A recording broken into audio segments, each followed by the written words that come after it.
What is going on, my beautiful brothers and sisters, fellow radiators of love? My name is Jamal Pope, aka J Phoenix, and this is going to be this week's installment of Cosmic Convergence, your weekly astrology horoscope. This one's going to be covering July 24th through the 30th of 2024. Appreciate you all joining me here in this moment for this horoscope. I hope you guys are having a wonderful week so far. And happy Leo season. So happy birthday to all the Leos out there. Leo season definitely has gotten off with a nice bang. Wouldn't expect anything less from the Leos, from the Lions of the Zodiac. Bringing the energy, bringing the heat. Let's go ahead and hop into this horoscope. Well, like I said, we are Leo season, right? So, definitely got a good bit to talk about. I think this is going to be another interesting week. I call this week the Exposition. I've been saying that we are going into this period where we're going to see this play or this movie kind of play out in front of us, right? Leo season, of course, is Act 1. And then you're going to have, of course, Virgo Act 2, Libra Act 3, Scorpio Act 4. So we are currently in Act 1. And this first week, these first few days, of course, is going to be the exposition. Like any good story, it needs to have an exposition. It kind of sets the stage, sets the setting, introduces some characters, and then there's a hook to kind of pull you in and to grab your attention. We experienced that hook this week. I know you're probably wondering, like, dang, Jay, we already had a lot of interesting things that kind of hook our attention this week. Well, the hook for this Act 1 of this story, of this movie, does kick off this week. It actually starts Thursday. I'll say Thursday, Friday, into Saturday is when we actually see the hook start. And then come the end of the week, we kind of get a little bit more introduced to other characters in the story, other energies, and in many ways, the sort of, I guess you could say, the conflict of the story, but more so the inspiration of, I guess, the main character. Now, of course, who is the main character? Well, you are the main character of your own story, beloved, right? So, while we can see this story being played out in other people's lives on other larger stages, whether they be political or world stages, you are the main character of your own life. So this whole next 4 months, as we chronicle this journey over this Act 1, 2, 3, and 4, I don't want you to think that obviously this is going to apply to you. So you are the main character of your story. So the way that this is going to unfold and develop, what I'm saying, we kind of get a bit of a hook this week. And come the end of the week, we will be imbued with some inspiration on how to move forward in this story, in this Act 1 per se. And what's interesting about this whole story is that this is the story that's sort of like ending a whole series of movies, and that's this whole Pluto in Capricorn energy that we're going to be revisiting, of course, and then Pluto will come back into Aquarius. So this energy is wrapping up a lot of stuff, especially when it comes to this age of Pisces. As we shift into this age of Aquarius, I've been saying that we won't really shift into the age of Aquarius until Pluto is actually fully done with Aquarius, but I don't know. I'm starting to think that we are pretty much right there on the door of this age of Aquarius, and we're about getting ready to step into it. But before we can fully step into this energy, we must revisit the Capricorn energy, the Pluto Capricorn, and we must finish up all of this Neptunian energy, all this Piscean energy, with Neptune there and Saturn there. We still got some time. So, let's go ahead and talk about, right? The exposition for this week's Cosmic Convergence. As you see, we have our two main characters are here, and they are sitting on a cliff looking out. Doesn't really look like they're looking at, per se, the amazing city in the background there, but they are definitely looking out and, just pondering on their adventure and what is to come. And that's kind of what this week is. It's the looking out, is to seeing what's possible. We get introduced to some of the main characters, some of the energy, the storylines, the conflict, the drama. This is like the very beginning, right? So we're going to watch these two grow and evolve over the next 4 months or so in this story, and it's going to be an interesting one. Yeah, I'm actually really excited. I feel like this is almost sort of like a mini series, me kind of chronicling the end of the age of Pisces as we go into the age of Aquarius. That's kind of what it feels like this all is. But I am doing it in sort of like the form of a story because I feel like that way it'll be able to not only honestly grab your attention, but it'll be able to, you'll be able to perhaps relate to it a little bit more, and it kind of brings a little bit of a fun element to this, right? I'm engaging my Leo. I'm engaging the passion aspect of things. I'm engaging all of that with this energy. So we have the exposition, like I said, right? In the exposition, with all the things that have been happening, you know, it would seem that like I said, that we've already have had the hooking moment. But we haven't, believe it or not. We have not had the hooking moment just yet. We will be getting that here shortly, though. We'll be getting that shortly. So, hold on. I'm trying to get to there it is. I'm actually trying to open, while I talk in the background, my Astro Gold up. So everything is good to go once I get over here and show you guys the transits. So, but yes, so that's where we are right now. Kind of looking out. It's like, all right, this is the world. This is the world ahead of us. This is what's brought out, and let's go. You know what I mean? So that's really what I got as far as like explaining the image. It's the exposition, and I feel like this story will kind of, like I said, it's going to evolve over time. I think at any point throughout this journey of the next 4 months, you could probably go back and look at any of these cosmic convergences, and you can kind of see, it's like, oh wow, okay, I see how that played out. I see how that was applicable. And you can juxtapose it, of course, against your life, to kind of see how things are evolving. But just know that in your life right now, if we were to look at the next 4 months as a sort of movie or a sort of play, that this is that week where things do kind of officially kick off. Last week was more so the preview of the act one of the story. This is the actual start to it, especially with this being the first full week of Leo season, the sun having freshly ingressed into that spot. So let's go ahead and hop into, let's see, boom,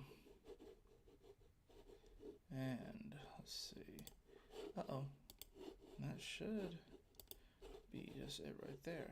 Yeah, should be just it right there. Cool. So if we're looking at this current moment, of course, we do have that moon that's here in Pisces, and it's actually just coming off of course, ironically, it's just coming off. That made it too big. I didn't think that was going to happen. I thought that was just going to, let's see. I didn't think that was going to make it actually too big. I thought I could move this. Okay, I see what it's doing. That's fine.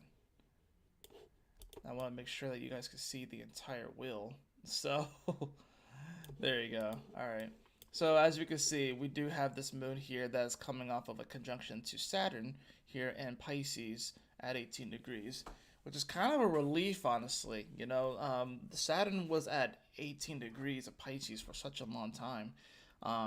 That's the degree that it retrograded at. So for it to finally come off of that degree, we do get a little bit of a relief of the pressure, actually, with the moon coming over that Saturn. Now, of course, and I did cover this, of course, in today's horoscope too. So if you want to obviously check out that, that is up on my channel for today's horoscope for Wednesday. But like I said, the main things today with the moon, it's already kind of done a lot of the stuff. It's already made the square to Jupiter. It's already quincunx over to Venus. It's already conjuncted Saturn. And the other main things, of course, that we have going on for the day is that we do have the planet of Mercury that has started its quincunx over to Neptune, which definitely kind of brings in this interesting element of people are, Mercury is trying to find the facts, but with it being in Leo, definitely brings a bit of a passionate kind of quality to this, where people are really passionate about trying to find these facts. Not only that, but it's here on the degree that Venus retrograded last year. So there's a revisiting almost, especially because Neptune's involved here and it's quincunxing the spot.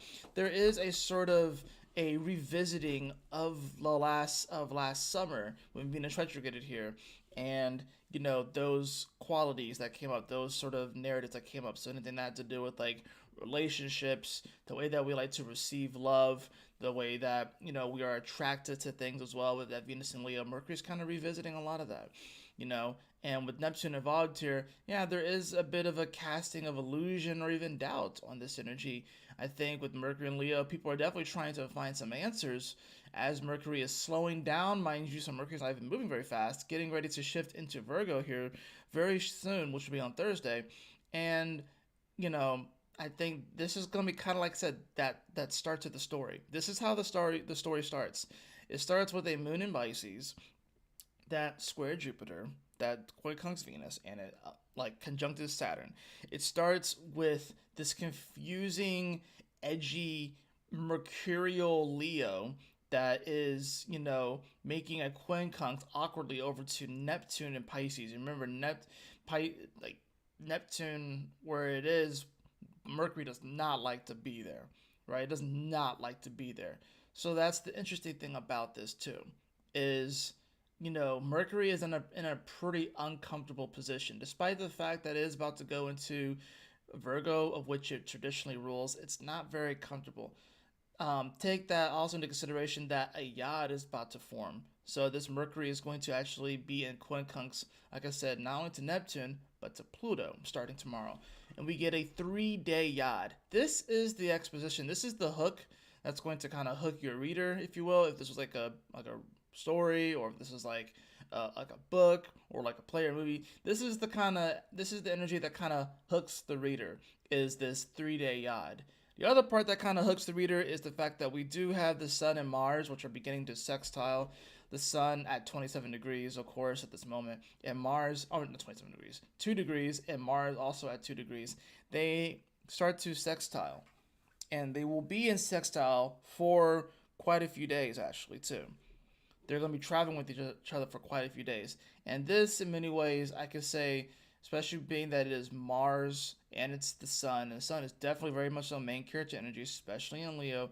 And then this Mars and Gemini could definitely be bringing up action. And also with Gemini, it's about, your surroundings. It may be the new people, the new characters with the Mars and Gemini that the Sun is going to be engaged with throughout this story. This is definitely going to bring up. This can help with confidence building. This can help with building up your courage and your belief that you can really move things forward, especially with Mars getting ready to conjunct, especially with it, getting ready to conjunct Gemini, right? But that's the interesting thing too that we have to consider, is that where the Sun is where Mars is actually going to retrograde. Mars will retrograde in Leo this year, and we'll go back into Cancer. So it's still, even though this sextile is very, very positive, the Sun is kind of like in the spot where it's almost sort of like a precursor and sort of like almost like previewing, what Mars is going to be doing later on in the year, right? So I think Wednesday kind of, like I said, it's an interesting day because, we will see this yod start to form between Mercury, Neptune, and Pluto, right? We'll see that for a few days, and we'll start to also see the sextile form with the Sun and Mars, and we will see these energies kind of play out over the next few days, right? Now, as you move this day forward, of course, you'll see this moon. It's going to continue moving forward, and then we will see it pretty much as we go into Thursday is when we start getting more of those aspects, right? So we can see that Mars has hit 3 degrees, the Sun is at 248, so the Sun is still traveling just, it's catching up to Mars as far as like the exact. They haven't sextile each other exactly, so that's why it started on Wednesday and it's going to sustain itself. Same thing with Mercury. It's at 2928, then we have 2947. And remember that this Neptune is still retrograde here, right? So as we continue on into Thursday, we're going to see this moon is going to, of course, make that sex. Well, first it'll make the sextile over to Uranus, which of course those of us here in America will be asleep at this point, unless you're just up and doing whatever you're doing. Those of you in Europe, though, this will be, in your early part of the day, so like in your early morning, this you will kind of see this energy. So this would be more like the narrative that kind of plays out over there, with that moon there at 26 degrees, making that sextile over to Uranus. This can definitely. This moon is wanting to find a little bit of comfort here in the Pisces, trying to find comfort in the flow. But remember, Neptune is retrograde, and what I've been saying about Neptune retrograde is that it's awake. If Pisces is sleep in dreams, Neptune, when it's retrograde, it's actually when he's actually awake. So it's like when the genie isn't confined to the lamp, if you will. The genie is like almost free, if you will. That's what Neptune retrograde is. So this sextile over to Uranus, while is a positive aspect, it definitely can bring up some emotions that probably come out of nowhere via that Uranus, some quantum level emotions that kind of come out of nowhere. And with it being Taurus, yeah, this can definitely be dealing with things like money, finance, self-worth, value. But, like I said, this can definitely kind of come out of nowhere. I'm not going to lie. For some reason, I'm being called to say that some of you guys may just suddenly win large sums of money, but I feel like there's going to be like a weird caveat attached to it because it is so close to this Neptune retrograde. Like, I wouldn't be surprised if we see some sort of big jackpot winner with this, or maybe you win some sort of jackpot or whatever. I'm not sure. Jackpot doesn't necessarily have to be money, but I think it could also just be like, there could be some type of earnings or winnings here. But like I said, the caveat is that because this is so close to Neptune, there's definitely some sort of weird condition attached to this. You know what I'm saying? So, and of course, with a Mercury in Leo at the end, at the end of Leo, making a quincunx over to Neptune as well, it definitely is kind of like it's definitely like a weird kind of like jackpot fortune kind of energy. I think it's possible, but it's like, I don't know why I'm being like channeled and called to say that, but it kind of does feel like it. There's a level of responsibility that's going to have to come with it because it is 26 degrees, 2 plus 6 is 8, and 8 is the number of Saturn. So it's like, even if you were to like say win some large sum of money or come into a large sum of money, it's about how are you responsible with that sum of money. You know what I mean? But like I said, this could just come out of nowhere because it is Uranus. Now, granted, this is going to be a very short-lived transit, so it's not like you're going to feel it for very long. Those of us in America, of course, will be asleep, or those of us in the Western Hemisphere, like America, Mexico, Canada. I'm not sure where all of my viewers are. I know one of my main viewers is Europe and Canada. So, but yeah, like those of you in Europe though will actually be awake for this one. Now, as we start to wake up here on the East Coast in America, we will see that moon, shift ever so closer to that Neptune. Ever so closer to that Neptune, we will see a shift. And of course, we'll have the sun that does hit 3 degrees of Leo as well. So we can see that these energies are still traveling with each other, and they will be in sextile all throughout the day. Now, this moon does conjunct Neptune here at 29 degrees, and it joins up with the Yod. This is the Thursday that I'm talking about, like where it's like, this is definitely the hook, and we're definitely going to feel it. But the angle that we're feeling it from is the Neptune angle, which is why it's kind of interesting, because Neptune, of course, is retrograde here in Pisces on the last degree, and it does, because it is the last degree of the zodiac, it does deal with the whole world. It's the world emotions. It's the collective conscious. It's the collective unconscious. It's the collective subconscious that we are going to be really be feeling into, and is going to make this energy very, very edgy and a bit awkward. Especially because, like I said, there's a quincunx to Mercury here in Leo, and this is the spot, like I said, where Venus was last year, where it retrograded. This is also the spot, of course, where being so close to the fixed star Regulus having finally shifted into Virgo recently, for pretty much, unless you were born like most people who are watching this have Regulus at 29 Leo, right? So unless you're like, I think it was like, I can't remember what year exactly was it when Regulus shifted. When did fixed star Regulus shift into Virgo? Because this was like very recent that this happened. 2012. Of course it was 2012.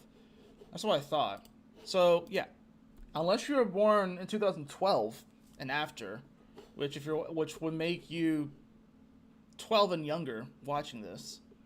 Which, if you're 12 and younger watching this, then I'm glad that you're learning about astrology and stuff like that. Obviously, but why are you watching this? But yeah, unless you were born, in 2012 or after, you have the fixed star Regulus at 29 degrees of Leo. Now it is in Virgo, of course. And it was the last of the royal fixed stars to move into the mutable signs. Of course, we have Aldebaran over here in Gemini, Antares over here in Sag. We have Fomalhaut here in Pisces, right? Now, why is that important? Well, no, a lot of times we don't talk about the fixed stars a lot of times as astrologers, but it's still important to talk about them, especially the royal stars. Now, Regulus is the heart of the lion, so I think with this Mercury here on the heart of the lion, people are trying to get to the heart of the issue and are doing their best to speak from the heart of the lion, speak from their own heart. So with this multi-day yad that is going to be carried out, because like I said, once this Mercury moves into Virgo, which it will today, and it's going to stay in this yad because, and I'm giving it a larger orb of influence, not only because Regulus is here, but because Pluto is such a magnetic energy and Neptune is at such a critical degree. So I'm giving this like a 1 degree orb, a 2 degree orb. Honestly, the influence is even going to be longer. So we're going to feel the effects of this for a while. Because Mercury, you got to remember, it's going to retrograde here in Virgo. And come the end of the week, it's going to hit 3 degrees, which is the degree right before it retrogrades. It's going to retrograde at 4 degrees, like I said. So this moment right here is pretty critical. Especially with that moon there in Neptune, we are going to be feeling deeply into the collective consciousness, the collective subconscious. And, with Pluto, of course, involved here in Aquarius, but it is retrograde going back into Capricorn, there is definitely this sort of feeling that we really do want to move forward, that we can see the future, that we can see what's possible, but we can't quite go there yet because we still have to revisit the Capricorn world. And I think that the way that you would try and navigate this energy is to not get super lost into the Neptune, to get super lost in the I guess the many potential timelines that could be popping up, or to not get super lost in the what could be's or the has beens or the woulda shoulda couldas, you know what I'm saying, because these energies are retrograde, so people are going to be looking more so in the past. So it's not a time to really be focused too much on the past and what happened, what could be, and what should have happened, and what blah blah blah. This is definitely time to focus on the here and now, and I think while we are going to be revisiting a lot of the elements of the past, it's about wrapping things up, clearing things up, disclosures. I wouldn't be surprised if we get some interesting kind of disclosure over the next week, and we probably will get some type of disclosure. I mean, Biden said he's going to apparently speak to the nation here in the United States. Of course, there are rumors about whether or not the dude's even alive, which would be insane if he wasn't. But, with this energy and Mercury, like I said, it's wanting to bring information and facts. This is a massive moment this Thursday. Now, it's going to enter into Aries, right?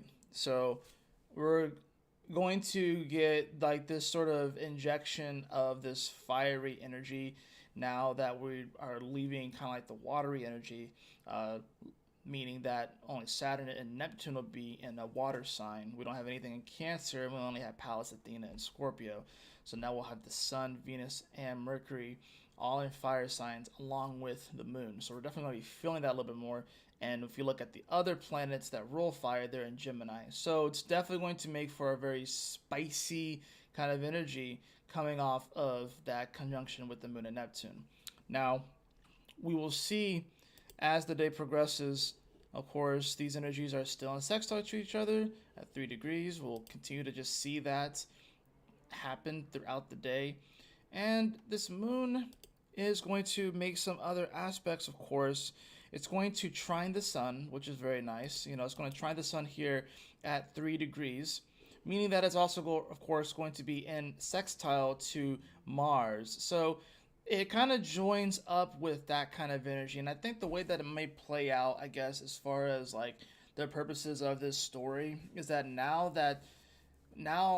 we kind of feel more into the role of, all right, who am I going to be as the main character of this story? Because Aries definitely is main character vibes. Even though Leo is sort of like the main character, Aries is still the first house. So it is the way it is, the natural ascendant, right? So it's the way that people see you and everything like that. Well, Capricorn may be the way that people sort of view you from a more social status level, and how you sort of present yourself to the world in that aspect. But Aries is like that raw, who are you, the way that your appearance is, the way that you look.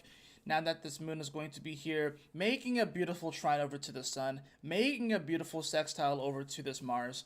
Mars, of course, which rules Aries. This definitely is going to be the sort of moment where we kind of start to feel a little bit more invigorated. And as far as like the main character of, like, say, this story, this is sort of like one of those moments where it's like, maybe they realize like a superpower that they have, or maybe this is where they come up against like their first obstacle after the yod, and they kind of grow in experience level. They get like a power up boost, if you will. That's kind of what this moon trine the sun is. So like I said, in your personal life, this can be excellent for a bit of a power boost, a bit of a confidence boost with that trine, of course, sextiling over to Mars that's happening. And even though we are still going to be experiencing that yod, there's going to be some confusion there. But the way that you kind of get through it, like I said, is by being brave, by being courageous, and by, stepping up to the plate and realizing that you are a badass motherfucker and you got this, you know what I'm saying? So that's really what it comes down to when we're looking at, this beautiful trine with this moon and the sun. Now, of course, it doesn't just stop there for the day. We will also see, of course, come the evening, so around 7:20 or so, maybe a little bit earlier, we will see Mercury finally ingress into Virgo, right? And that's when things are going to get a little bit more analytical. By this time, the moon would have shifted to 5 degrees of Aries and is within 3 degrees of that north node. And now we can see that Mercury does begin its official quincunx over to Pluto. But because of the proximity still and the fact that it's within a half a degree still to Neptune, the yod continues, right? So that hook, the challenge, the fated moment, because this is a yod as well too. That's the thing. I call it the finger of God for a reason. So it's one of those fated energies, one of those fated moments. It is still very much so prevalent. And just because we had at the beginning of the day a moon in Pisces and a Mercury in Leo, and now it shifts from that to the moon in a fire sign and Mercury in an earth sign, we're gonna feel that shift. You know what I mean? We're gonna feel that shift as well. So emotionally, we kind of go from this more like kind of wavy, go with the flow thing, and Pisces, maybe a little bit of an escapism, into Aries was like, okay, I feel called to do this. I'm gonna do this and go and make these moves. And Mercury is going to be thinking about and communicating from the heart, and then it's going to go into Virgo, where it's like, all right, I gotta get a little bit real, I gotta get a little bit analytical, And I think this is kind of like the shift in the first act of the story, where because Mercury does go from fire to Virgo, it's like, this character, if you will, is kind of like bright-eyed and bushy-tailed and kind of like excited, and then that Mercury goes into Virgo, and there's like a reality that kind of sets in, and you're like, oh snap, okay, this is actually kind of serious. This is actually kind of a big deal. That Mercury is going to go into the analytical Virgo, and reality is going to be like, hey, how you doing? I'm here. And that there can be a moment, and it's going to be a moment in all of our lives. We'll see how it plays out for everyone individually, but there's going to be this sort of moment where it's going to be like, okay, all right, this really has started. This really has begun. So I don't think it's a bad thing. I think it's going to be a positive thing. I think, especially considering the fact that we will still have that Sun and Mars and sextile at this point, that it can make things positive. It can give us the courage and bravery to move through these challenges, whatever that challenges that may come up. I think a lot of the challenges that will come up is like you maintaining some sense of sovereignty in your thought process on how the world is moving and functioning, and you're not just being whisked away by whatever the media is telling you is happening. You have some autonomy in your thought process, and not just allowing yourself to just be manipulated upon and to just go with whatever is being told. I think that's really what it comes down to, especially with Mercury, the planet of communication, with Neptune retrograde and Pluto in Aquarius. And I've been saying that with Aquarius, that is a broadcast, and Aquarius, while it does rule the rebel, it also can rule cultish-like behavior, and there could be this element where they may use that energy, could be used to try and manipulate the masses, especially because it is Aquarius. There could be a manipulation of the masses here, but hopefully you can have some autonomy in your thoughts and not just fall for whatever tricks or whatever delusions that they try to paint the Wizard of Oz kind of energy. It's definitely very much so Wizard of Oz kind of energy with a Neptune retrograde at the end of the freaking zodiac. So, that's this Thursday. It's a major day, I would say. Probably one of the biggest days of this horoscope, if you will. Now, move on into Friday. We're going to see, of course, that moon conjunct the North Node at the like really beginning, early part of the day. So I don't really feel the need to like go over that too much. By this time, that Sun is going to be at 3 degrees 41, so the exact conjunction would have already occurred pretty much right at the tail end of Thursday. So we see that energy with the moon conjunct the North Node, and of course opposing the South Node. We will see that moon, as we wake up here, and at least in America, we're going to see that moon make a sextile over to Jupiter. So it's kind of echoing energy from the day previous with the sextile over to Mars, but this time it's with Jupiter. So there's going to definitely be this feeling of like an expansion like quality, even though Jupiter is in the small space of Gemini. It's a small box that Jupiter is a bit uncomfortable in. But, this could be, I'm not even going to lie. This is kind of like the moment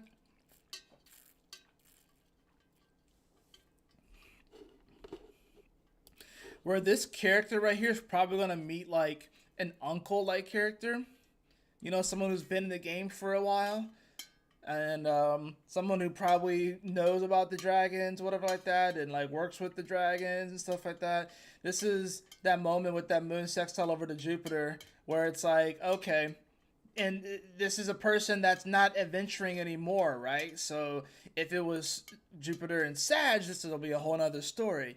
But this is actually a person that's going to meet in the city itself, someone that has gallivanted all around the world and has gone on these amazing adventures, and has a lot to inform and tell our young hero here. But, now he is in the city, he is amongst the common folk, and he's not really on those adventures, but he still has sort of like that goofy, jovial energy that Jupiter can sometimes bring, especially here in Gemini. So that moon sextile Jupiter. This is sort of the moment where we are introduced to another character, kind of like the uncle, if you will. It's kind of like the Hagrid in Harry Potter. That's kind of what this is. It's sort of like, in Star Wars, of course, Obi-Wan Kenobi with Luke Skywalker. That's this moment right here.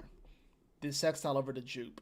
So it's kind of interesting how that works out. we will see that sextile happen. And then, of course, we will see the moon trine Venus, right?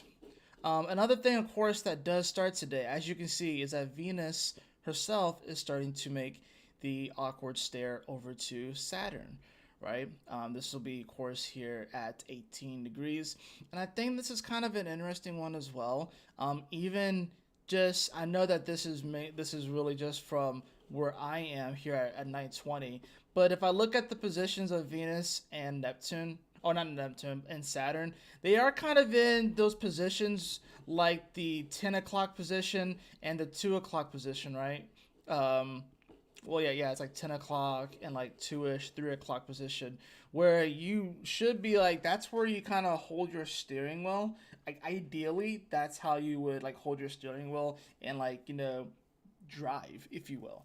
Now, not everyone holds it like that. I have a tendency to hold my steering wheel at the 6 o'clock position and do that, but everyone's different. But if you look at this as like a wheel or a steering wheel, yeah, it's like they're going to make this aspect here, which is a bit awkward, but it can be a stabilizing energy if we allow it to be a stabilizing energy, right? Sometimes you have to, whether if you're driving with one hand, sometimes there are those moments where you have to put both hands on the wheel, right? Some people always drive with both hands on the wheel, but depending upon the conditions and everything like that, maybe you don't drive with both hands on the wheel. But this is sort of one of those moments that can be a stabilizing moment to help us to put both hands on the wheel. And I think this Jupiter making the sextile over to the moon while this is also happening is probably this uncle is like, hey, put both hands on the steering wheel. You're about to go on a crazy adventure.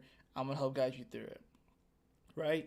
So, like I said, this Venus in Leo, she's finally having her hot girl summer that she wanted, but it's still kind of weird. It's not exactly the way that she wanted it to go, especially because as soon as she came into Leo, she had to oppose Pluto, right?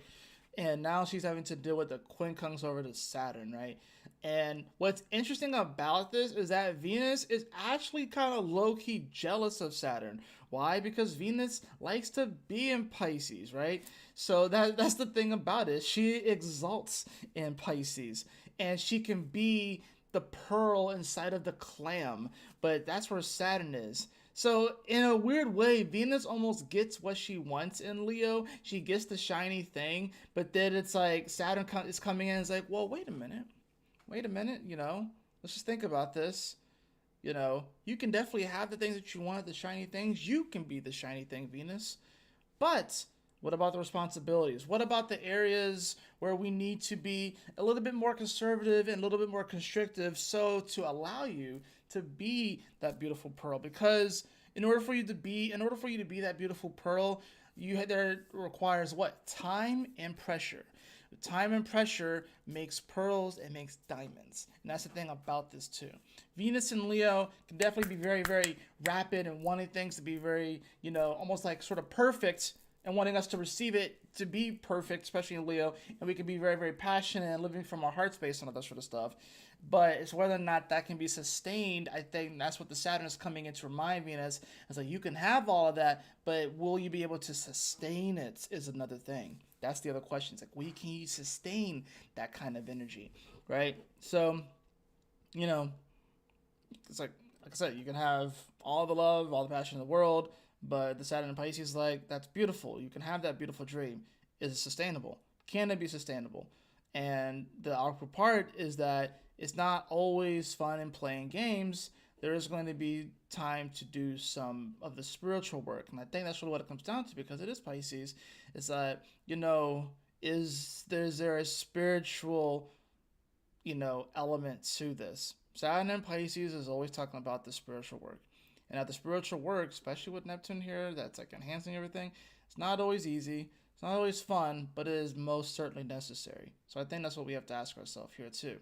Especially with Venus and Leo also, this definitely can, if you think about Venus being that she does rule Taurus and that deals with money and finances, and then with it being here in Leo, it's like sometimes, it's not the most glorious path. Maybe it won't make, maybe the spiritual work that you do, maybe it's not the most glorious, maybe it's not the shiniest, maybe it doesn't make you the most money, but it is necessary, and it helps to, like I said, stabilize yourself, stabilize the collective, if you will, if we're just looking at the position of where this Venus and this Saturn are. And it is, like I said, it's very much so necessary, for the collective. So, you know, and I think if you're really worried about the money and finances aspect of it, you probably have to kind of revisit why you're doing something in the first place. You know what I'm saying? Um, Trust me, if I was doing this for money, I wouldn't be doing this anymore. Because I don't make any money doing these videos. I do these videos because I enjoy them. I legitimately enjoy doing this work. I enjoy talking about the astrology and helping people from, by explaining things from my perspective, and hopefully hoping that it can assist somebody on their journey. And that's why I do this.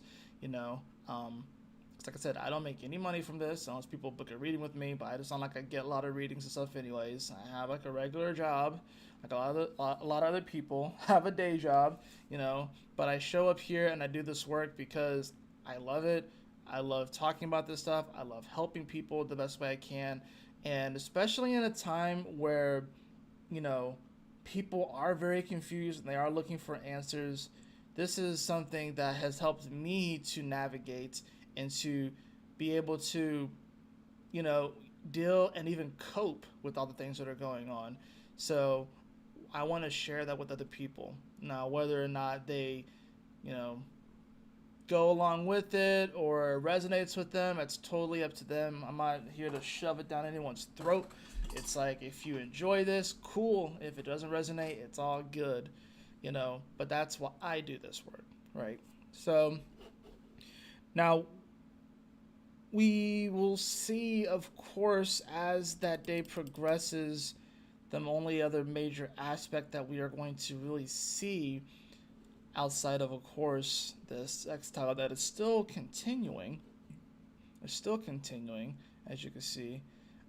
This moon is going to, of course, make the trine over to Venus here at 18 degrees, which definitely, like I said, does bring some positive energy to the forefront. Even though Venus doesn't like to be in Aries, it does bring some positive energy here still. Some healing energy, even, if you will.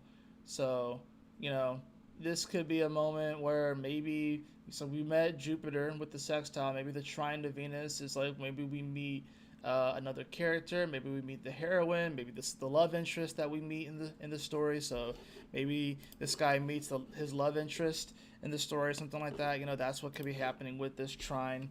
Trying to play this out like a story and stuff like that, so you can kind of see where I'm going. But yeah, we'll see that trine happen. Like I said, this is going to be a minor aspect. It's not going to last super, super long. But I think what still enhances this moment is the fact that Mars and the Sun are still in sextile to each other, and that Mercury is still in a yod with Neptune, because it's still within a 1 degree orb of Neptune and is getting ready to conjunct Pluto exactly.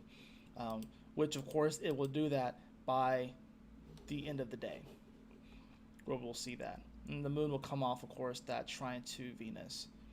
So Mercury is getting ready to shift to 1 degrees. That will happen, of course, on Saturday, where we will see that happen. And this is also the day where the yod officially ends, I would say, because Mercury does come off of the quincunx to Pluto. We will see it officially end. We will see, of course, this moon come over Chiron in the middle of the night.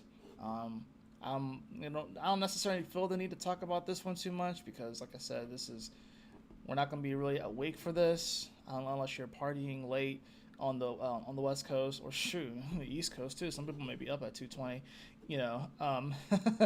I guess if you're in Europe or so, obviously you'll be feeling this energy more, or if you're somewhere in Asia, you'll feel this energy a little bit more and be awake and stuff too for that. So, but going into Saturday morning, we will see Mercury hit 1 degree of Virgo and effectively ending the yod. We're still going to feel the yod, but it effectively does end the yod. So we've felt it pretty much all day Thursday, all day Friday, and then coming into Saturday morning, the energy is going to start to wane a little bit and come off and not be as hot, not as strong, if you will. Mars and the Sun are still in sextile to each other, but at this point, the Sun will hit 5 degrees before Mars hits 5 degrees. So now, like I said, Saturday is really going to be more so the Moon making aspects. We're going to see this Moon finish up in Aries today. It's going to go into Taurus, which means that we are coming into the third quarter square of the Moon. Of course, as this Moon does shift into Taurus, it does make an immediate square to Pluto and an immediate trine to Mercury as well. So, well, of course, we get the square before we get the trine. And, anytime that you get 0 degrees of a sign, it does bring about that pure aspect, that pure form of that energy, too. So, we're going to get that pure Taurus energy with the Moon. We're going to feel more into it, and then get that pure Plutonian energy, which has been at 0 degrees of Aquarius for quite some time now. So, we're getting a lot of blasted. We're getting blasted with a lot of pure energy of the respective signs, if you will. We'll see this Moon make the trine over to Mercury here at 1 degrees, and it's still within a degree of this Pluto. So, it's about 2 degrees, almost 2 degrees off of Neptune. So, like I said, the yod is starting to weaken. I think, if anything, the attention has shifted from the Neptune aspect of the yod to the Plutonian aspect of the yod. But like I said, it is starting to weaken at this point. This Moon and Taurus making a trine over to Mercury definitely can bring about some positive energy as far as the way that, we understand, maybe the world around us, the value aspect of things, how we ground ourselves as well. I think that's really important here too. This Mercury in Virgo, I think, is going to be addressing mental health in a big way, which is why I think that the retrograde starts in Virgo, because it's going to, like I said, it's going to address mental health, especially in this country. But then then it'll go back into Leo, so it's going to be questioning is like, what mental health is in many ways linked to the heart, and whether or not we are living authentically from our heart space, or if we are, not living from that place, and how not living from that place can cause stress, anxiety, worry, depression, So this Moon here can help to ground us, especially being that it is exalted here. It can definitely help us to ground a lot of this excess, a lot of this energy that does seem like it's just intense and a lot, right? So as you can see right now, that Sun has shifted to 5 degrees of Leo. Mars is still at 4 degrees of Gemini. So, I mean, the orb is still there. The influence is still there, but it is definitely on the waning end of it, right? So we're going to see that. We will see, of course, the third quarter square when that Moon hits 5 degrees. And so Mars still hasn't hit 5 degrees by this point, so that Moon will hit 5 degrees, and we will see the third quarter square here at 5. And, of course, Sun and Leo, like I said, boldly expressing yourself, being creative, being passionate for life, remembering to laugh at things, not holding things in. That's the other thing about Leo. Leo will not hold things in. If something happens to Leo, whether it's positive or negative, you're going to know about it. Leo's going to tell you, and some people may be, that could be abrasive to some people, that could rub some people the wrong way, but Leo can't hold the energy in. It has to let it go. It has to let it out, right? So this Moon, of course, in Taurus can help to kind of ground a bit of that energy in a positive way. I think this is actually kind of a nice square, a Moon that's exalted in Taurus and a Sun that's at home in Leo. This is one of the better squares. This is one of the better squares that we see every single year. One of the better third quarter squares, because these planets are in places that they really do enjoy being in. So I think that this Saturday does end off on a rather positive note. Even though it is a square, it can actually help for a lot of great development and growth. And of course, what's interesting is that at this time, Mars does hit 5 degrees of Gemini, so it is still in sextile to the sun. It's still within a 1 degree orb. And I can even give the sun a larger orb of influence because it is in its home sign. So we are still feeling the Mars Sun sextile. And of course, the yod is starting to loosen. I would say the moment that Mercury did hit 1 degrees, it technically ended the yod, but we will still feel its influence because it isn't even a full degree off of it yet. So I'm being called to actually read 5 degrees of Taurus as far as the Sabian symbol. I also want to read 5 degrees of Leo as well. But I am being called to read these for you guys too. So let me go ahead and pull that up. Let's see if I can actually, let's see. Let's see how this will work. Okay, cool. So let's do the sun first, because of course it is the sun. So let's do that first, and we'll make sure that you guys can actually see this too. So, all right. Well, here we go. All right. Of course, an old-fashioned conservative woman is confronted by an up-to-date girl. Jeez. All right. This symbol speaks of being prepared to integrate the conservative and the new, the young and the old, and the tried and true with the more innovative. Boy, oh boy, are they trying to not bring those energies together right now. They're trying to pit these energies together, or pit them against each other right now, more so than ever, that we have to keep the conservative, the old ways, and the new innovative ways completely separated, when really that's just not the case. Those energies need to actually come together. We're being prepared to integrate it, and it's that integration that is very uncomfortable for people on both sides of this equation. You may find yourself faced with choices around these issues. Although both camps hold promise and reward, it is the best qualities of both that is the proper compromise. Even though your habits may be ingrained, there comes a time when you are faced with issues from another perspective. If something or someone is confronting you, remember that often what confronts or bothers us, others, really shows issues that have to be examined about ourselves. It may be time to smarten up your act. Conservative inertia being challenged by the constantly changing, learning to let one's hair down, issues of age where one is capable of. Ooh. Issues of age and what one is capable of. Well, we just kind of went through this, right? Where everyone was wondering if Biden is capable. People are wondering if Trump is capable of leading this country because he's 78. And if he were to win, he'll be 82 at the end of his presidency. Renovations, ideas challenged. Denying the duality within oneself. Being afraid to get out there. Afraid of age or being usurped by younger, more vital energies. Envy, fear, jealousy, adversaries. Woo! Talk about some powerful energies at that 5 degrees of Leo. But yes, this is something that we all have been feeling. We need to actually bring the old and the new together and actually harmonize the energies and find the best qualities of both. We can't just throw out all of the old ways and all of the traditions, but we also can't just completely go, we can't throw it all out, but we also can't not integrate any of the new energy as well. We have to find the balance and compromise between both of these camps.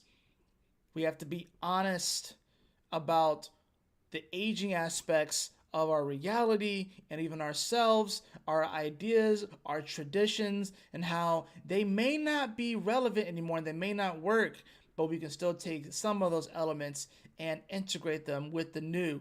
And we also can't just throw all of the textbooks away and all of the answers away that our forefathers or foremothers have come up with. It's not all bad. There's actually some really good knowledge there. We can't just throw away all of that information. So that is a massive deal. I knew I was called to look at this for a reason. Now let's go look at Taurus 5 degrees. All right, so. All right, a bridge being built across a high, narrow gorge. All right.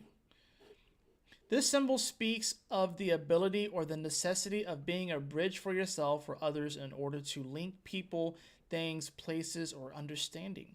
People who act like bridges provide a great service for others as they make it possible to overcome limitations and to move forward.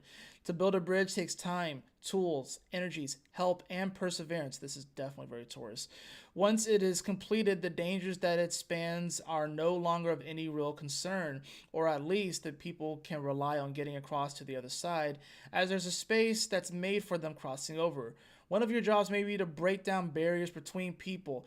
This is like you actually being that conduit between the old and the new, between people that are only into the old, conservative, traditional, and the people that are only into the new, innovative, progressive.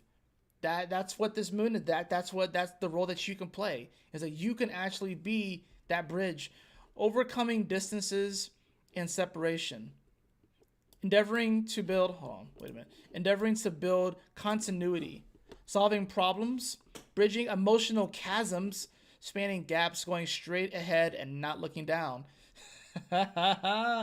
Is this the part in Shrek where they're going across the bridge over the lava, and Shrek is telling Donkey to not look down, and he's like, "I'm not gonna look down. I'm not gonna look down," and then the freaking plank. He hits the plank that's a little bit loose. It falls into the lava, and then he's like, "Oh, Shrek, I'm looking down." Oh, like that's what this.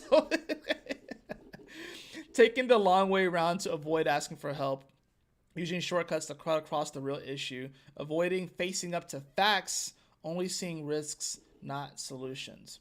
Man, I knew it was a good idea to read these symbols. I knew it was a good idea to read these symbols because that is in many ways where we are. So, like I said, I think this is a very positive third quarter square. It's definitely going to be a challenging one because it's still a square, but I think it's going to be very positive ultimately. Now, let's get back to this right here. So yeah, that's Saturday. So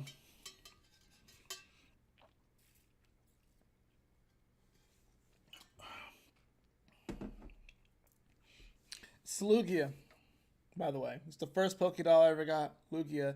And y'all tell me, but he does look kind of stoned. At least to me he does.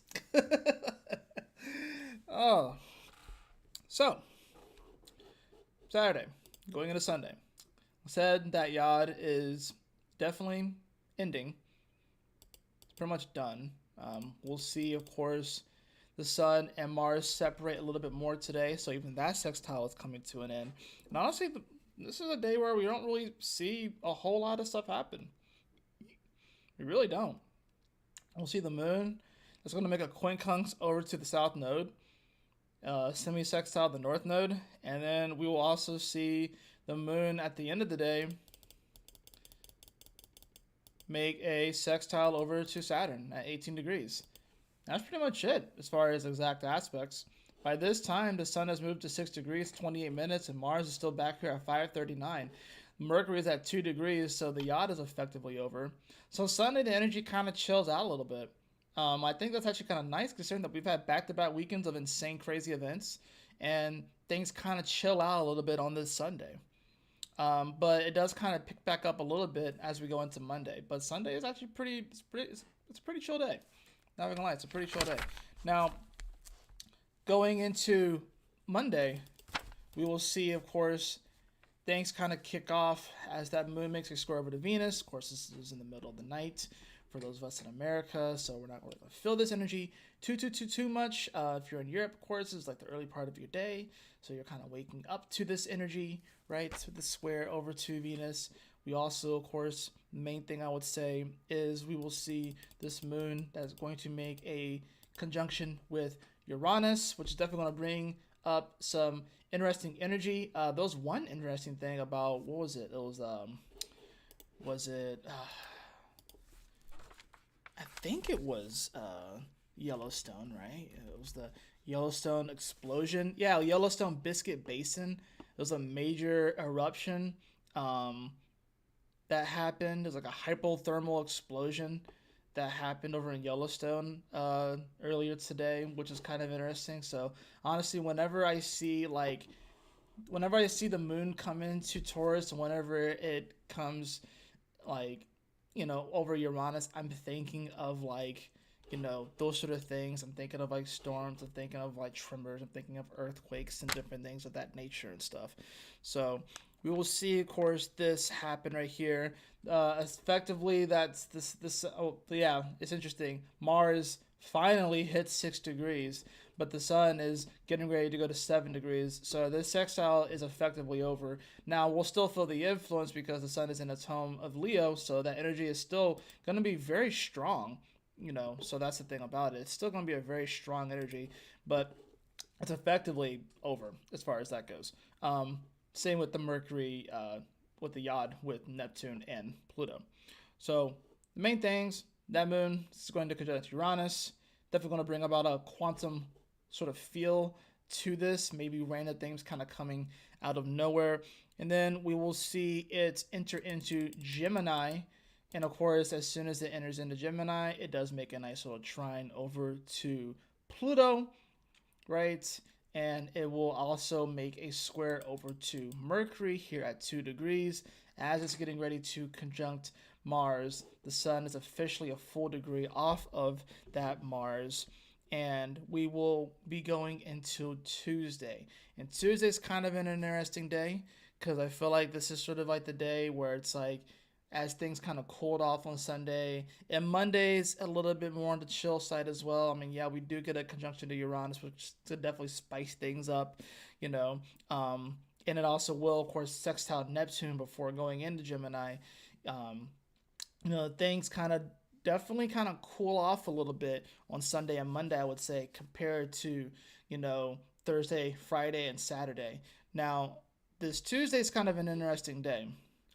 Um, Mainly because we're going to see double sextiles, excuse me, double trines, not double sextiles. We'll see double trines occurring. So this moon is going to join up with Mars, right?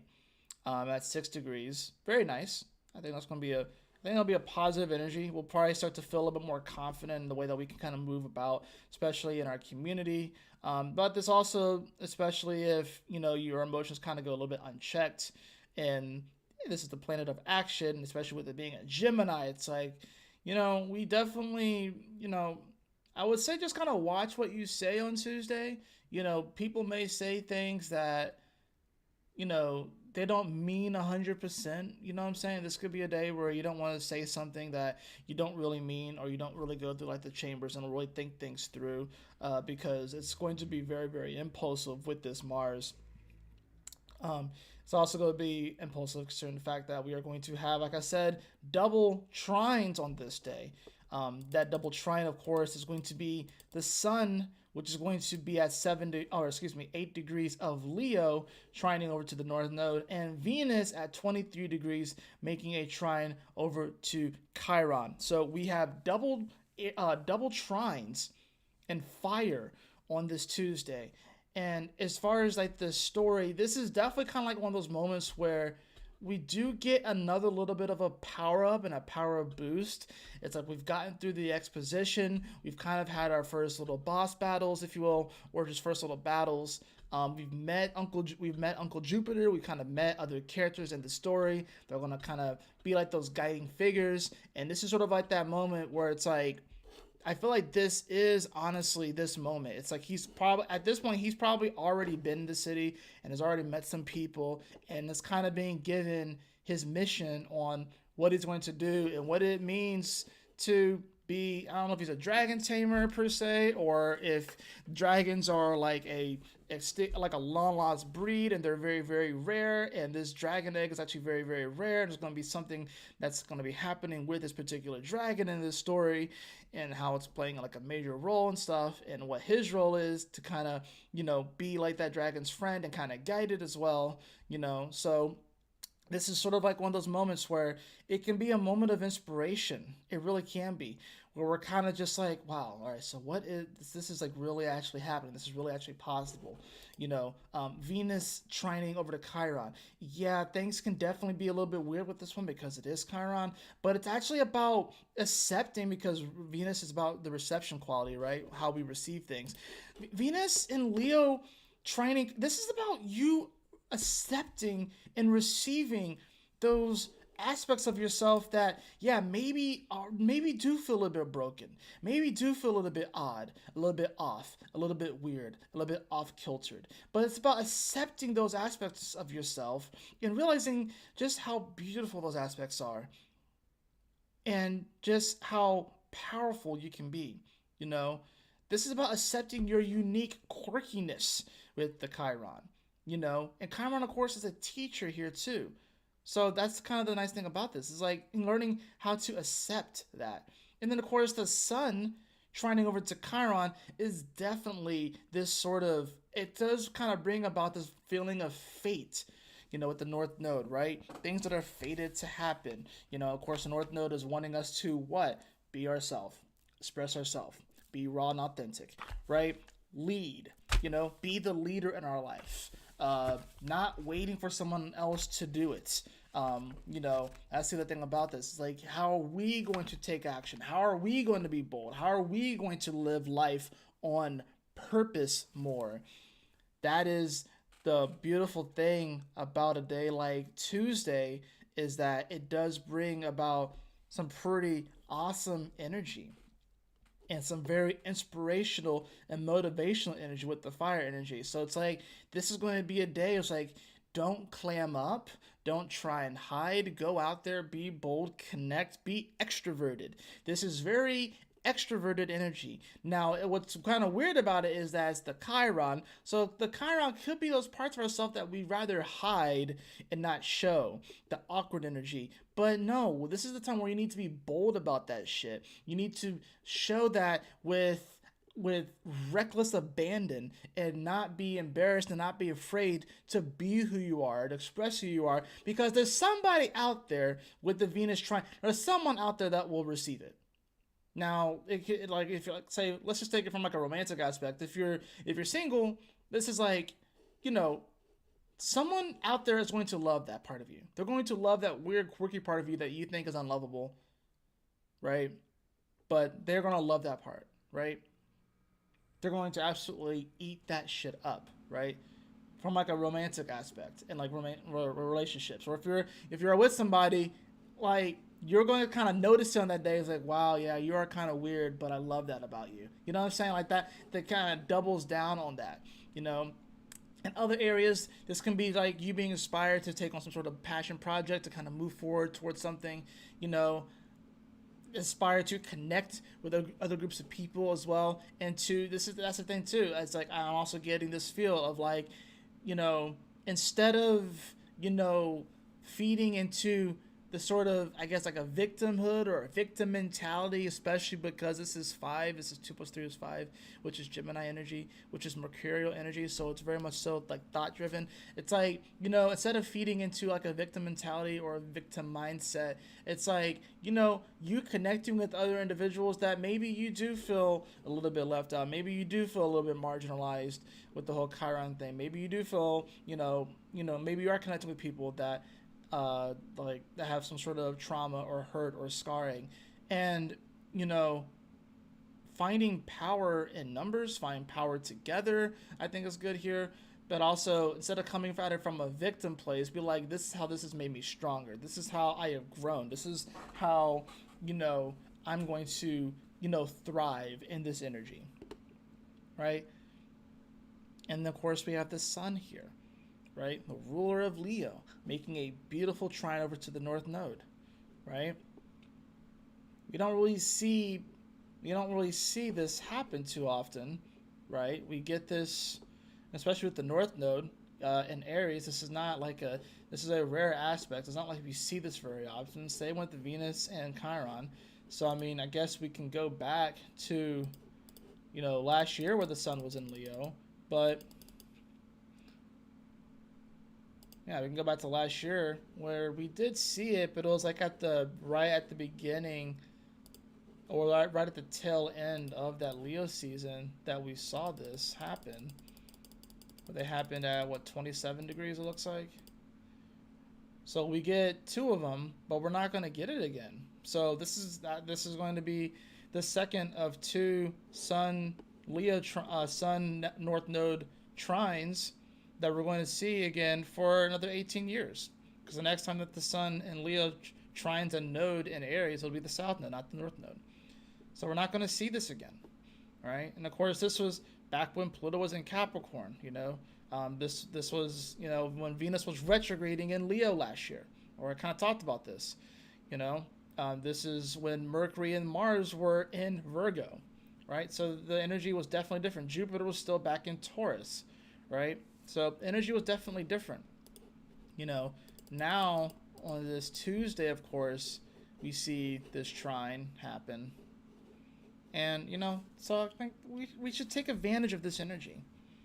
Because I think it's a very beautiful, positive, healing energy that can really help to bring some more confidence and courage back into our lives, to live life more on purpose, and to not be afraid. That's the thing. I think we all can be afraid of things. We all can be worried about the future. We all have some sort of apprehension, anxiety about how things are playing out. But, God is wanting us to live on purpose. God is wanting us to live from our heart space and to not be afraid. You know what I mean? To not be afraid. So, and if I'm just going to be straight up like blunt, and this is like very Plutonian that's coming through, and it's very Scorpio, we're all going to die. All right? That's just a reality, right? We're all going to die one day. We're all going to die one day. Everyone that you know and love is going to die one day. Everyone that you know and hate is going to die one day. So let's live life on purpose. It's like we spend so much time trying to avoid death, being honest, but we spend so much time trying to avoid, pain that, we forget to live. And I think, and especially with the Chiron here, with the Venus aspect, we spend so much of our time avoiding pain that we forget to live. How many people out there are just like, yeah, I'm not going to open up myself to relationships because I don't want to get hurt again? You're probably going to get hurt. And here's the thing, even if that person is the one and you end up together for like until the date you guys both die, right? They're still going to hurt you. Even if you're in a committed relationship, they're still going to be hurt. So it's like, that's the thing. Don't shut things out of your life because you're afraid you're going to get hurt. That is a part of life. It happens. You know what I'm saying? And yes, while it can definitely take time to heal, and you have to do things when you're ready, but also I feel like there's so many people that are just afraid to go out there, afraid to meet people, afraid to get into relationships, afraid to go for that job, afraid to go for that passion, afraid to do that thing because they don't want to get hurt. They're afraid of rejection. They're afraid of being disappointed. They're afraid. God is like, stop being afraid and start to live your life on purpose. Because here's the thing. The hurt's going to happen. The rejection's going to happen. It's a part of life. But you know what else is a part of life? The fun, the vigor, the excitement, the wonder, the opulence. That feeling of like, this is a once in a lifetime experience that I can have. That feeling of, wow, this is actually happening. I can't believe that this is happening right now. That the chills, the vibes, that is real. But if you don't live your life on purpose, and if you're afraid to do things, you'll never get those moments. That's why so many people are so anxious right now. It's because those moments are linked to serotonin, not dopamine, right? It's serotonin. So, and that's like how you have long, sustainable happiness. You're not going to be happy every day, all right? Every day is going to be perfect. But I think if we can find, those areas where we can be grateful, remember to have gratitude, remember the things that are working out, remember our loved ones, that's really what's important here. And I think it's awesome. I think it's beautiful how this moon's going to be with Jupiter at the end of the day too. And this trine is still happening with Venus and Chiron, and of course the Sun and the North Node. Of course, Sun and North Node hasn't even fully come into its spot yet. And this week does end on a rather beautiful note, but it's only really going to be beautiful if we know and believe that anything is possible. But if we fall for the bullshit and the lies and we allow ourselves to be projected upon by people who are living in fear, who are unable to move forward, unable to integrate the new, and even the new unable to accept the wisdom of the old, if we get too stuck in that dichotomy, then we'll never will really be able to move forward. But I believe, and I'm just because I generally am happy-go-lucky, I'm generally looking on the positive side of things.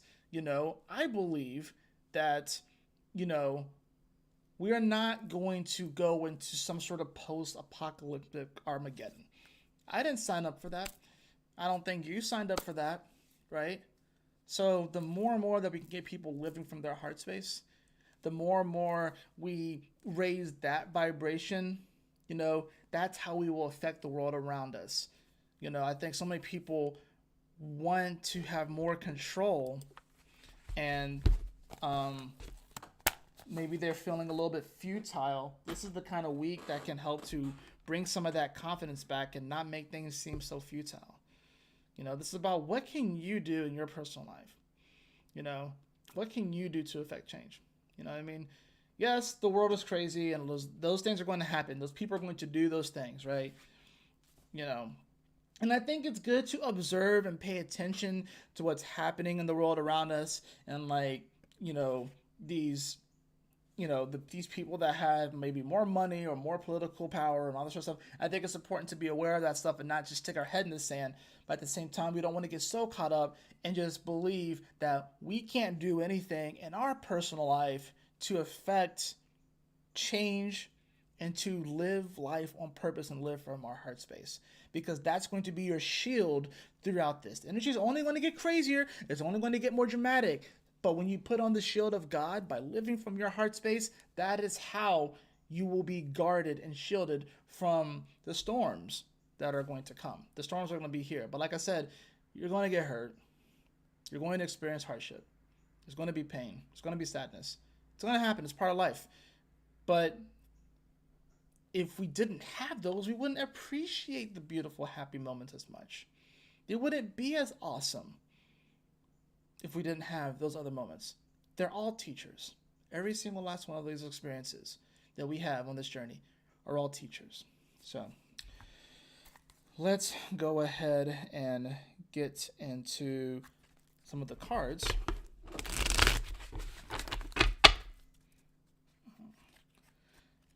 Like I said, this is for the general collective as well, so just saying. So I trust that this message is resonating with you all.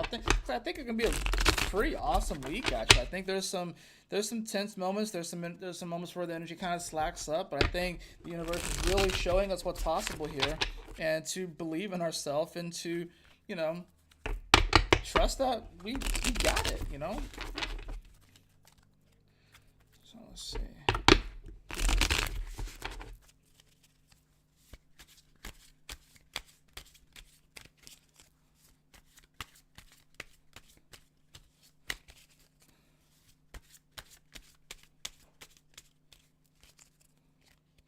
Give this one more shuffle.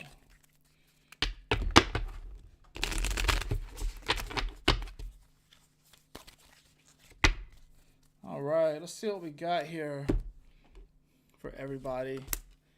Oh, I have the High Priestess. I got the High Priestess. Yeah, this is definitely bringing about some spiritual energy and kind of maybe, the High Priestess does kind of bridge the gap between, the physical reality and the more spiritual reality, right? So she's like a conduit, like a bridge, if you will, for that energy. So if you're watching this video, you are probably this High Priestess. You are that bridge, if you will, of understanding. I also have these Six of Wands in reverse, and this is kind of an interesting one. I think this is like, the Six of Wands normally speaks to victory and it's like you're taking like your victory lap, if you will. But with it being in reverse, maybe we're not feeling as victorious, but I think, we can still be inspired to move forward. I think there is great lessons that come through loss, and maybe there's a feeling of maybe we feel like we've come in second place or third place in our life.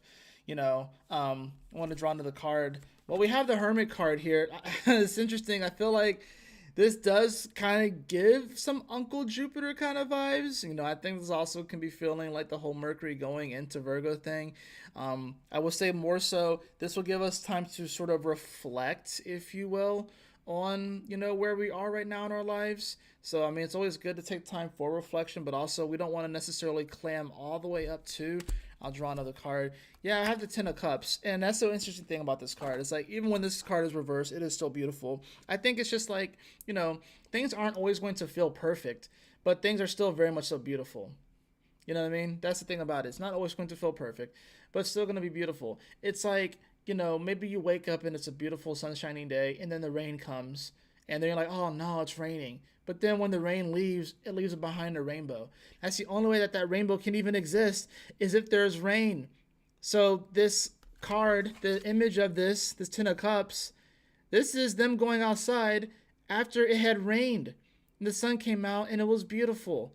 So that's the thing about this card. That's the hidden message of this card, is that yes, we can be really emotionally fulfilled, but it does come a lot of times after the storm, and we realize what's truly important, what is truly valuable.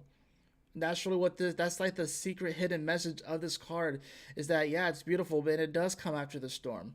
It did rain, but that's okay, So try not to get too down on yourself this week, and realize that there are beautiful things here for all of us, I'm going to cut the deck and draw a few more cards. I have the Hierophant, and then I also have, the Hierophant. Then I have the Three of Swords. Interesting. Hierophant and the Three of Swords. The Hierophant here, we may see like a very public divorce happen this week. I feel like it'd be more like a public one. I'm not saying that any of you are going to get divorced, but we may see like a public divorce. But there is sort of like this sort of breakup kind of energy with the Three of Swords here, and the Hierophant as well. So now this public divorce, it could be actual people, it could be organizations, it can be religious organizations, political organizations. We may see some sort of interesting breakup here today or this week with those two cards. I do kind of want to get a little bit more clarity on that one. Ooh, the Seven of Swords. Somebody took from somebody. Somebody stole from somebody. I think that's going to be sort of like, this honestly feels more like the drama of the week that they may try and pull over our eyes and try to, use this to kind of distract us. I think the other cards here are what's really important. I think these cards are sort of like the distraction of it, if you will. It's going to definitely be a very entertaining energy, though. I will draw one more card, and then I will get an oracle card. But the overall card that we have, is the Six of Pentacles in reverse. This is about remembering to give to yourself before you give to others. That you do have something valuable to give to other people, but we have to remember that we have to be able to give that energy to ourselves before we are able to provide for others. That's really what it comes down to. This is about finding that balance within ourselves. I think this is still rather positive, but you don't want to give so much. You don't want to give too much of yourself to where you don't have anything left for you. That's probably why the Hermit card came up, so we can kind of reflect on what is truly important, what is truly valuable, and kind of see things from a fresh perspective. Now, as far as the color card goes, I have the color of lilac. Strengthen your faith. I love that for this week, because it definitely feels that way. I think there can be some ups and downs like to any week. I think it also can be very, very beautiful, very, very positive, very, very powerful, very, very inspiring. It can be a week that does help for you to strengthen your faith in yourself, in God, in humanity, in the collective. I think so many people have lost their faith in themselves, in God, and the collective. But this can be a week that actually helps us strengthen that faith. We have to remember that you know, not all is lost. Even when it may seem like it, not all is lost, beloved. In fact, it's like a week where we all are, it's like we're being found again. So I think it can be actually a very beautiful thing. So I'm actually kind of at a loss of words on that one. So, but anyways, that is going to do it for this week's Cosmic Convergence for July 24th through July 30th, 2024. I trust that this message will assist you on your journey this week. If you found this message at all helpful, be sure to like, share, and subscribe to my YouTube channel here, because I do make daily tarot and astrology content, as well as these awesome cosmic convergences. But y'all take care, stay blessed, have a wonderful week, beloved. I will see you all on the next daily tarot and astrology reading. We're going to get through this. It's going to be a very positive and powerful week. There will be some challenges, but I believe in you, beloved. We got this. As I used to always say in my videos, if you've been here for a while, one of my old sayings was keep moving forward, stay focused, and smile often. So just whether you use that mantra or you come up with your own mantra, this is going to be a week where it's just like remind yourself of what's important, remind yourself of what's valuable. Remember to smile. This is Leo season. Remember to laugh. Try not to take things too seriously, but have fun with it. That's what God wants us to do. Y'all take care. Stay blessed. I'll see y'all soon. Peace.